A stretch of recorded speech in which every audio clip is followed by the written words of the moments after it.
आज की तारीख में सुबह से ही हंगामा गजब का मचा हुआ है। हिमंता बिस्वा शर्मा की पुलिस वो दिल्ली पहुंचती है और हिमंता की नहीं कही जानी चाहिए, ज्ञानेश कुमार की पुलिस दिल्ली पहुंचती है क्योंकि आचार संहिता लागू हुए। लेकिन ज्ञानेश कुमार की मुस्तैदी देखिए कि एफआईआर कल की तारीख में दर्ज हुई और आज असम पुलिस के तमाम अहलकार अपने एक अधिकारी के साथ पवन खेरा के घर पे पहुंच जाते हैं। लेकिन पहुंचते हैं तो कैमरा लगता है और कैमरा लगता है तो ज्ञानेश कुमार वाली पुलिस, असम वाली पुलिस वो हकलाने भी लगती है। और इन सब के बीच राहुल गांधी के पूरी सेना पवन खेरा के साथ आकर खड़ी हो जाती है। यहां तक कि असम की पुलिस को विरोध का सामना करना पड़ता है। कांग्रेस के तमाम कार्यकर्ता पवन खेरा के घर पर पहुंच जाते हैं और वहां पर हिमंता बिस्वा शर्मा के खिलाफ नारेबाजी भी होती है। कांग्रेस के अध्यक्ष मल्लिकार्जुन खड़गे वो भी सामने आते हैं। उनका बयान भी बड़ा मायने रखता है।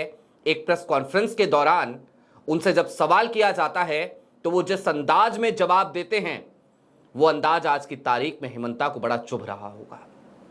और फिर एक बयान का जिक्र और करना जरूरी है।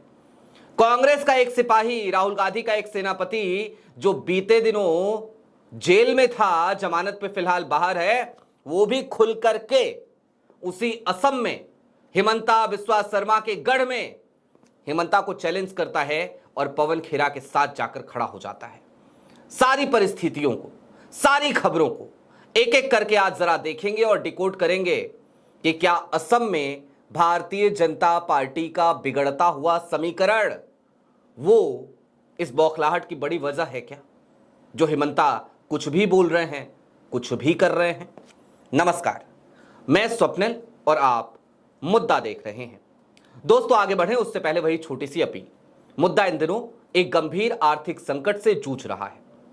एक तरफ हमारे मेन बैंक अकाउंट्स बीते लंबे समय से फ्रीज चल रहे हैं, तो दूसरी तरफ हमारे 2.5 साल पुराने चैनल को हमसे लंबे समय तक छीन कर रखा गया था। ऐसे में डे टू डे ऑपरेशंस में मुद्दा को काफी मुश्किलों का सामना करना पड़ता है। लिहाजा आपसे गुजारिश है, यदि आप चाहें तो स्क्रीन पर दिख रहे क्यूआर कोड या फिर के नीचे दिख रहे यूपीआई नंबर्स के जरिए मुद्दा की छोटी छोटी मदद जरूर कीजिएगा, ताकि ऐसे दौर में भी जब बेबाकी पर, जब अभिव्यक्ति की आजादी पर एक पहरा है, अड़चने आ रही हैं, हमारी बेबाकी कम से कम जिंदा रहे। आगे बढ़ते हैं और अब जरा एक एक करके आपको कुछ चीजें दिखाना चाहते हैं, लेकिन उससे पहले जरा रिकॉल कर लीजिए उन तमाम परिस्थितियों को। 5 तारीख को पवन खेरा एक प्रेस कॉन्फ्रेंस करते हैं, पहले दिल्ली में और उसके बाद असम के गुवाहाटी पहुंचकर। और उस प्रेस कॉन्फ्रेंस के ठीक बाद हिमंता की बौखलाहट ऐसा लगता है जैसे आसमान पर पहुंच गई हो। पवन खेरा जब दिल्ली में इधर पीसी करते हैं तो पीसी खत्म होने के बाद ही हिमंता ये कह देते हैं कि हम तो पवन खेरा को जेल भेजकर मानेंगे, जेल जाएंगे पवन खेरा। वैसे हिमंता ये पहली बार नहीं कह रहे थे, इससे पहले भी हिमंता ने पवन खेरा को जेल भेजने की धमकी दी थी। हालांकि एक तरफ हिमंता पवन खेरा को जेल भेजने की धमकी देते हैं तो दूसरी तरफ राहुल गांधी हैं। वो अब तक कम से कम, जहां तक मुझे याद है, 3 बार ये कह चुके हैं कि हिमंता जेल जाएगा, आप इस मुख्यमंत्री को जेल जाते हुए देखेंगे। खैर, इससे आगे बढ़िए। लेकिन हिमंता बिस्वा शर्मा की पुलिस पवन खेरा के घर पे पहुंची, ये आपको पता है। इससे पहले वाली वीडियो में भी हमने आपको बताया, अलग अलग प्लेटफॉर्म्स पे आपने देखा होगा। एक क्लिप आई है वहां की, और वो क्लिप देखना जरा ज्यादा जरूरी मुझे लगता है। और क्यों, ये मैं आपको आगे बताऊंगा। उस क्लिप में हिमंता साहब की पुलिस या फिर कि ज्ञानेश जी की पुलिस या असम पुलिस कह के आज काम चला लेते हैं, असम की पुलिस, वो एक शब्द का इस्तेमाल करती है, लेकिन ऐसा लगता है जैसे वो ये भी कह रही हो कागज नहीं दिखाएंगे। क्या कहा था, कौन सा शब्द था, वो बाद में बताऊंगा। पहले वो वीडियो देख लीजिए जिसकी वजह से मैंने कहा कि कैमरे पे हकला रही है असम की पुलिस, क्योंकि हत्थे कुछ चढ़ा नहीं है, कुछ लगा नहीं है, कुछ मिला नहीं है। और जो प्लान था ना, जो योजना थी ना, वो योजना फेल हो गई है। वो योजना क्या थी वो भी अभी आगे उसका भी जिक्र करेंगे। A case has been registered in Crime Branch Police Station, Guwahati, and we wanted Mr. Pawan Khera in connection with the case. तो हम उनको ढूंढ के आया था, अभी मिला नहीं वो. And we have searched his house. We found some incriminating things which I cannot disclose right now. But Sir, electronic devices have been seized. where he has been, मुझे अभी पता नहीं है वो कहाँ है. But I will trace him out. Have any devices been? सुना आपने, एक शब्द का इस्तेमाल यहां पर किया, और वो शब्द कौन सा था? इनक्रिमिनेटिंग. क्या होता है इसका मतलब जानते हैं? हमें कुछ ऐसी सामग्री मिली है जो दोष सिद्धि करती है पवन खेरा की, यानी कि पवन खेरा गलत हैं, उनकी दोष सिद्धि हो जाएगी. ये दावा असम की पुलिस ने किया. पत्रकारों ने पूछा कि इलेक्ट्रॉनिक डिवाइस भी सीज किए क्या आपने? तुरंत ही दाएं बाएं घूम गए, कहने लगे कि हम पवन खेरा को ट्रेस करेंगे. अरे भाई, इनक्रिमिनेटिंग जो चीजें मिली हैं वो तो बता देते, यही बता देते कि क्या क्या सीज किया है, कितने मोबाइल फोन सीज किए हैं, कितने लैपटॉप सीज किए हैं, क्या कुछ कागज सीज किया है. अब तक इसकी कोई जानकारी असम की पुलिस ने नहीं दी है. जाहिर सी बात है, इसे हकलाना ही कहते हैं कि एक तरफ आप कह रहे हो कि दोष सिद्ध करने के लिए करने वाली सामग्री हमारे पास है, यानी कि पवन खेरा को अपराधी साबित हम कर देंगे, ऐसा हमें कुछ उनके घर से मिल गया है, लेकिन ये नहीं बता रहे वो चीज है तो है क्या. भाई बता दो यार, क्या दिक्कत है बताने में साहब. खैर छोड़िए, इससे भी आगे बढ़िए और कुछ और चीजों को जरा सिलसिलेवार तरीके से समझिए. मैंने कहा था राहुल गांधी ने अपनी पूरी सेना उतार दी. क्यों कहा था? अरे भाई, जब कांग्रेस का अध्यक्ष ही खुलकर के मैदान में आ जाए तो फिर क्या कहिएगा. मल्लिकार्जुन खड़गे का मात्र 30 सेकंड के आसपास का ये वीडियो है, लेकिन ये वीडियो बहुत मायने रखता है. सुनिए जरा. करने दो, उसको कोई डरता है? जो होता है हम फेस करेंगे. गिरफ्तारी की तलवार लटक दी. अरे गिरफ्तार ऐसे बहुत देखे हैं. अब इतने तो ईडी, सीबीआई, कितने इनकम टैक्स, कितने कितने कर रहे हैं मोदी जी. भाई बुजुर्ग हो गए मल्लिकार्जुन खड़गे, लेकिन तेवर आज भी वही हैं.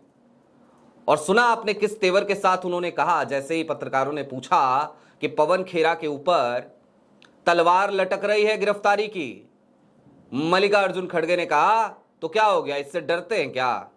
ऐसे बहुत केस देखे हैं, ईडी, सीबीआई, फलाने ढिमकाने, डरते नहीं हैं.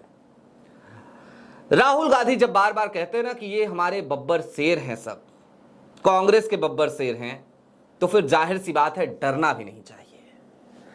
खैर, अभी ये जांच का विषय है कि पवन खेरा के आरोपों में सच्चाई है या हेमंता बिस्वा शर्मा के ये कहने में कि उनके ऊपर लगे हुए तमाम आरोप बेसलेस हैं.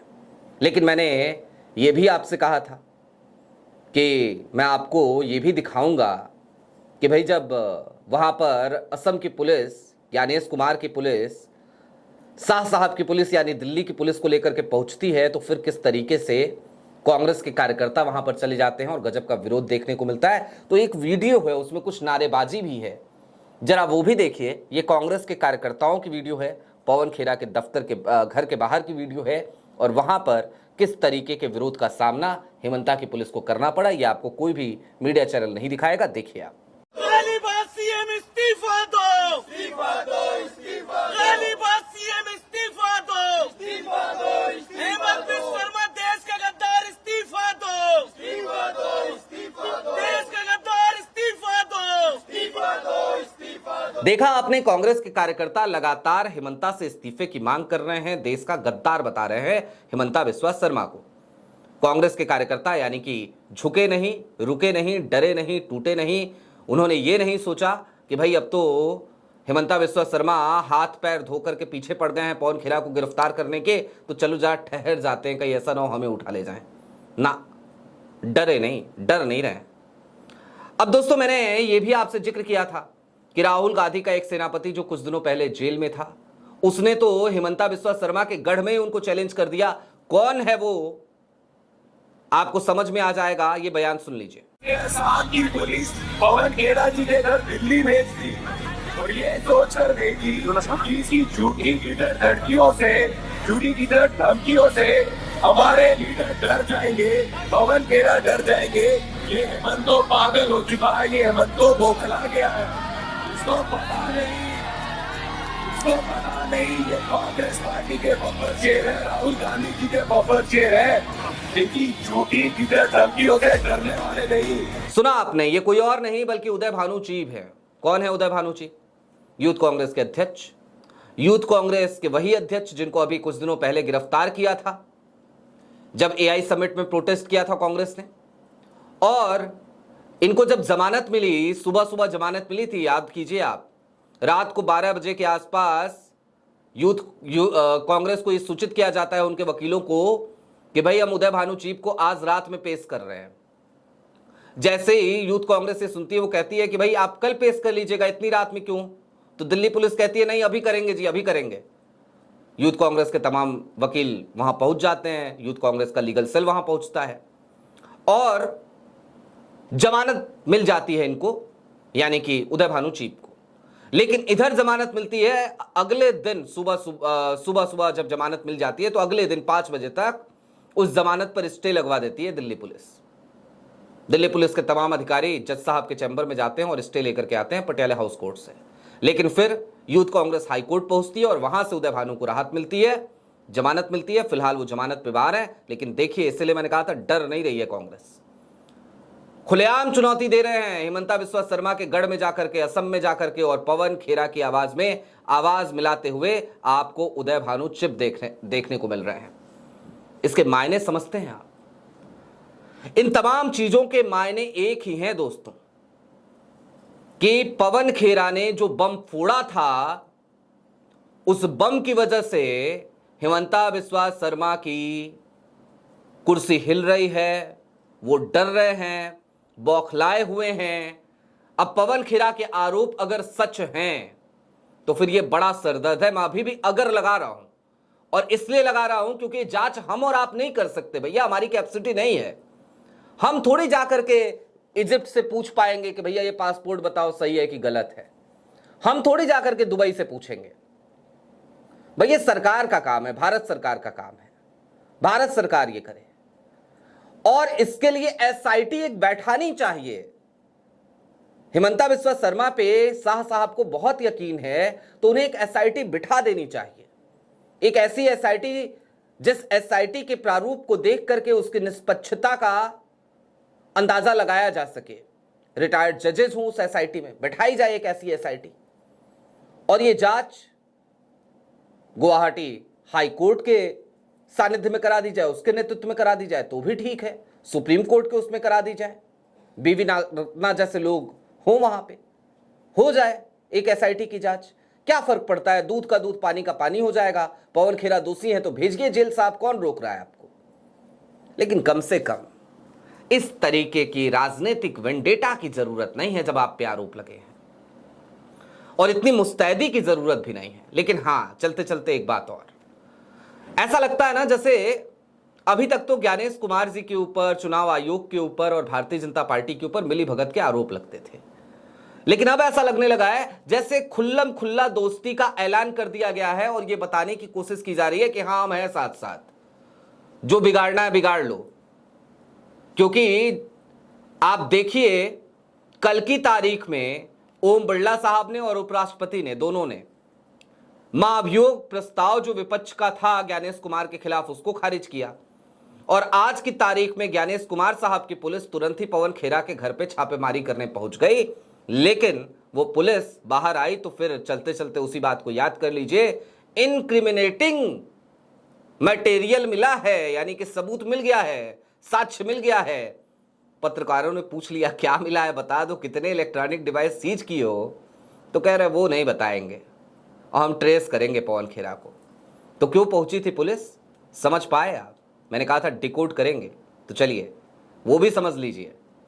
मसला सिर्फ एक था, पवन खेरा किसी भी तरीके से गिरफ्तार कर लिए जाए, क्योंकि अब वोटिंग है, और अगर गिरफ्तार हो जाते हैं पवन खेरा, 9 तारीख को वहां पे चुनाव है, तो एक मैसेज ये सीधे सीधे देने में हिमंता बिस्वा शर्मा सफल हो जाएंगे कि देखिए पवन खेरा गलत थे, इसीलिए हम उनको असम की पुलिस ने गिरफ्तार किया है।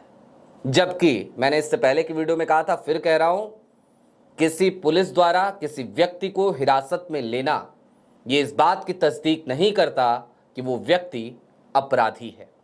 आपकी क्या राय है, वो हमें कमेंट बॉक्स में जरूर बताइएगा। अभी के लिए दीजिए इजाजत। चलते चलते फिर वही अपील, चैनल पे नए हो तो सब्सक्राइब करते हुए जाइएगा, सक्षम हो तो मुद्दा की छोटी छोटी मदद उसके इस मुश्किल दौरे हालात में जरूर कीजिएगा, ताकि हमारी बेबाकी यूं ही बरकरार रहे। बहुत शुक्रिया।